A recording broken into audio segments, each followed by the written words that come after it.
ઝઘડિયા જીઆઈડીસીમાં ડેડિયાપાડાના ધારાસભ્ય ચૈતર વસાવાની આજે મારામારી થઈ હતી, પણ જે વ્યક્તિની સાથે મારામારી થઈ હતી એ જ વ્યક્તિ દ્વારા હવે આ સમગ્ર મામલે ખુલાસો કરવામાં આવ્યો છે।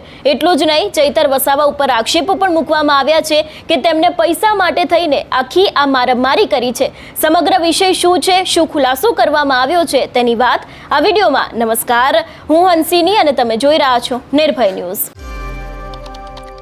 ઝઘડિયા જીઆઈડીસીમાં થોડા સમય પહેલા આગની ઘટના સામે આવી હતી। 2 જેટલા લોકો મોતને ભેટ્યા હતા અને લગભગ 14 જેટલા લોકો છે એ લોકો ગંભીર રીતે ઘાયલ છે। ઘણા બધા લોકો હોસ્પિટલમાં દાખલ પણ છે અને આ જ સમગ્ર મામલે આજે જે પરિવારના લોકો છે એ લોકો કંપનીમાં રજૂઆત કરવા માટે પહોંચ્યા હતા। તેમની રજૂઆત સાંભળવામાં નહોતી આવી, એટલા માટે ચૈતર વસાવા ત્યાં પહોંચ્યા અને બાદ આખો આ ઘટનાક્રમ સામે આવ્યો। ચૈતર વસાવાની પોલીસની સાથે પણ ક્યાંક બબાલ જોવા મળી હતી, ઉગ્ર બોલાચાલી થઈ હતી, ગેટ બંધ કરી દેવામાં આવ્યા હતા અને એ બાદ ચૈતર વસાવાની એક વ્યક્તિની સાથે મારામારી પણ થઈ હતી। પણ હવે આ વ્યક્તિ દ્વારા એવું કહેવામાં આવ્યું છે કે તે મૃતકના પરિવારમાંથી આવે છે, કંપનીના સપોર્ટર છે અને ચૈતર વસાવા ઉપર સીધા જ આક્ષેપો એવા મૂકવામાં આવ્યા છે કે તેમના દ્વારા આ સમગ્ર કામ પૈસા માટે થઈને કરવામાં આવ્યા છે। વધુમાં આ વિષયને લઈને ચૈતર વસાવાની સાથે જે મારામારી થઈ હતી એ વ્યક્તિએ શું કહ્યું તે સાંભળીએ। રોશન વસાવા, આજે હું મેટ્રો પોલીની એસટી કેમ્પમાં આવ્યો છું। સવારે મને ફોન આવ્યો હતો કે અહીંયા કંઈક આગ લાગી હતી, એ બારામાં કંઈક 4-5 દિવસ અગાઉ છોકરાઓને લઈ ગયેલા દાજેલા। એમાં એક અમારા પરિવારના ભાઈ છે રાકેશ વસાવા, એ એક્સપાયર થઈ ગયા છે। અમે સવારના આવ્યા છે, કરીબન 9:30 વાગ્યાના જેવા આવ્યા છે। એમાં અમે બધા જ હતા, અમારી પાણી છે અને અમને મેનેજમેન્ટ જોડે બેસાડ્યા। અમે પીએસઆઈ સાહેબ પ્લસ કંપનીના જે ડાયરેક્ટર છે એ અમને સારામાં સારો રિસ્પોન્સ છે, અમને કોઈ પણ વાતમાં ના નથી પાડી। જે ભાઈનો પગાર આઈ થિંક કંઈક 30,000 જેવો હતો અને કંઈક 20,000 જેવી 25,000 ઇન હેન્ડ મળે છે।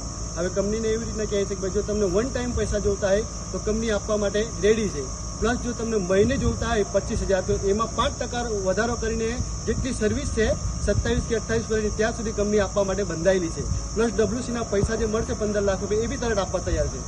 અહીંયા ચેતર વસાવા આવીને જાણી લોકોને ઉશ્કેરે છે, પ્લસ એવી ડિમાન્ડ કરે છે કે ભાઈ મેનેજરને બહાર કાઢો। પણ ભાઈ આ ખાલી પૈસા માટે આવ્યો છે, આ આપણા સમાજ માટે નથી આવ્યો। હું મારી વાત કરું, હું ભાજપમાં નથી કે નથી કોંગ્રેસનો, હું મારા પરિવારની રીતે આવ્યો છું, મારી દીદીને લઈને। મને કોઈ અટકાવ્યો, મને કોઈ પોલીસવાળાએ દબાણ કર્યું નથી ને મને કોઈ માનસિક રીતે મેં હેરેસમેન્ટ કર્યું નથી। સ્વતંત્ર રીતે એ આપું છું સ્ટેટમેન્ટ મારું। અને આવનારા સમયમાં કંઈ પણ જો બહાર હુલ્લડ થશે એની સંપૂર્ણ જવાબદારી ચેતર વસાવાની રહેશે।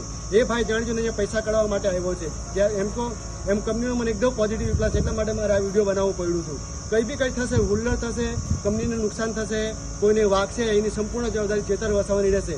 ચેતર વસાવાને મારે સમાજની રીતે એક જ કહેવું છે, ભાઈ હવે તારે હીરો બનવાની કોઈ જરૂર નથી, અમે બધા જાગૃત જ છે કે તારી લપ્પન ચપ્પન બધું મૂકી દે અને ઘરે જતો રહે એટલે અમને શાંતિથી પોતે બી જીવ અને મને બી જીવવા દે। અમને રાઇટિંગમાં આપવા બી કીધું છે કંપનીએ અને એની જવાબદારી હું જીવું, મારી પાસે પેપર આવશે એટલે હું મીડિયાની સામે અહીંયા આપી દે।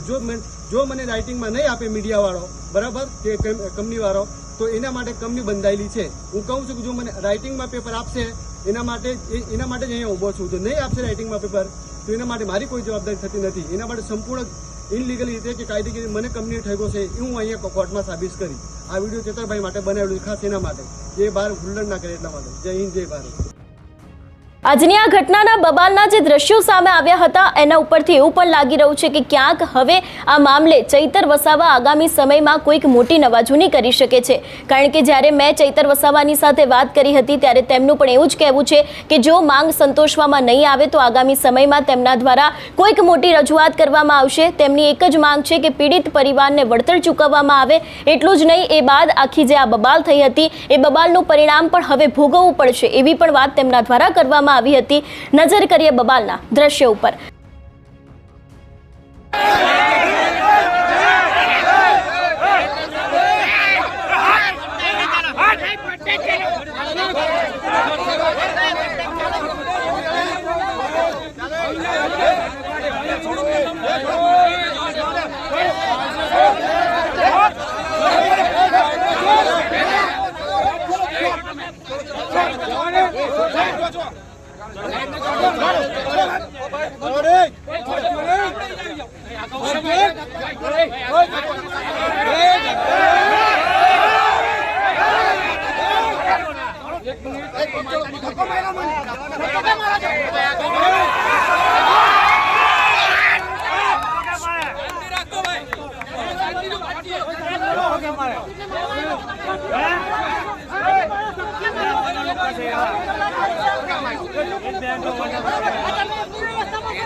गेट खोलो गेट खोलो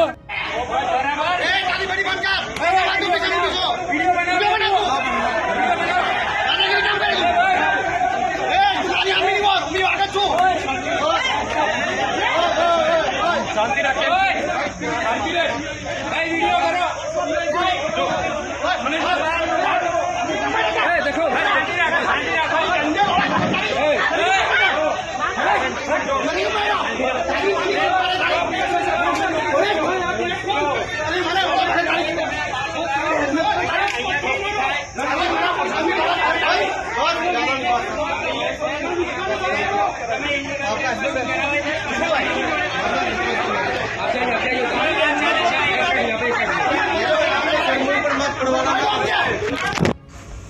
આ કઈ એ નથી પેલા ભાઈ મરીને ત્યાં પીએમ રૂમમાં ડેડ બોડી પડેલી છે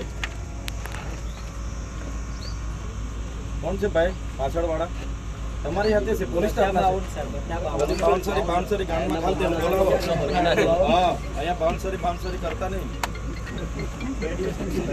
હા એવું કઈ સમજતા નહીં બધી નાહી જાઓ અહીંથી હોદી ને આપવું જો આ કઈ તમારા બાપની નહીં તાળા મારી હમણાં હા 2 દિવસ પછી પાછા આવીએ 29-30 તારીખે કાલનું બધું પતાવીને શું કેવું બિલકુલ એ બાપની પ્રોપર્ટી નથી અહીંયા તમે પીએસઆઈ કોણ છે ભાઈ તમે તો બોલાવો તમને ખબર નહીં પડતી કે પીઆઈ સાહેબ જ અંદર હા બોલાવો પીઆઈ ને બોલાવો એમને મેસેજ આપી અંદર શું કરે છે અહીંયા આવ્યા છે એ વાત કરવા કોને 4 દિવસ સુધી તમારો પીઆઈ હુઈ ગયેલો માણસની ડીંગરા બતાકાને જેમ રોજ આવો વ્યવહાર કરવાનો ના 4 દિવસથી તમારો પીઆઈ ઊંઘી ગયેલો આજે દેખાયું એને તો તમારે સોર્ટ આઉટ કરી દેવાનું હતું ને આજે અંદર બેહી રહેલા છે તે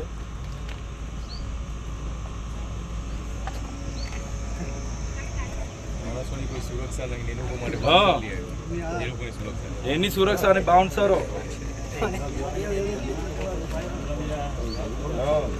માણસો દાજેલા છે હા પછી જોજો ફાયરના બંબા નતા જવા દેતા અહીંથી ગેટ પરથી પેલો એસો છે ને ઓલા છે ને એમ્બ્યુલન્સ જવાના હતા ગેટ બંધ કરી દે અંદર લોકો ફાયરના બંબા નતા જવા દેતા દરવાજે તોડીને ગાડી જતી હતી પછી ગયો થોડા ડેડ બોડીઓ લઈને અહીંયા બેસવાનું હા આજે હું નિર્ણય આવે છે એ રિઝલ્ટ બીજા જોઈ લે બધી બોડીઓ અહીંયા લઈને બેસીશું એનું વાત કરતા બલવાન એક એસો આવેલો છે ને તે ફાયરના બંબાઓ નતા આ સમગ્ર વિષયને લઈને તમારો શું અભિપ્રાય છે અમને કમેન્ટ કરીને ચોક્કસથી જણાવજો તેની સાથે અમારી ચેનલ નિર્ભય ન્યૂઝને લાઇક શેર અને સબસ્ક્રાઇબ કરવાનું ભૂલશો નહીં નમસ્કાર